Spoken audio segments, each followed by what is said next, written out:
So, itong ating Ergo Baby Original with infant insert. Yan. Pareha siya may infant insert. Pero kung gusto nyong walang infant insert, pwede naman. Last price na lang siya.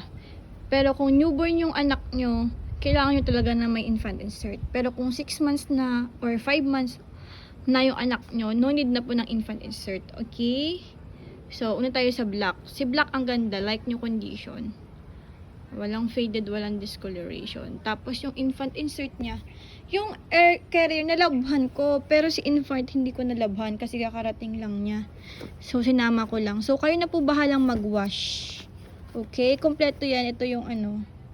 Yan. Tapos ito naman yung box. So ayan, may box yung infant. Saka may manual pa yun sa loob.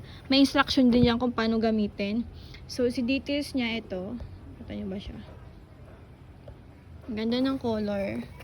Black na black. Ito yung hood. Dito yung hood nilalagay. Oh. Yan. Okay yung mga belt. Wala pong issue. Ating mga belt. So, next naman is si gray. Ito siya. Hindi rin po ito na wash. Kaya na lang mag-wash. Okay, Ergo Baby. Ito yung box niya. Iba yung box. Yan. Ganito yun, no? Nakalagay. So, ito si gray naman. Ang ganda ng pagkaka-gray niya. May packet pa pala siya both side. Okay? So, ito. Yan. Hindi ko lang siguro na-wash to. Or, rewash yun na lang po. Ayan po.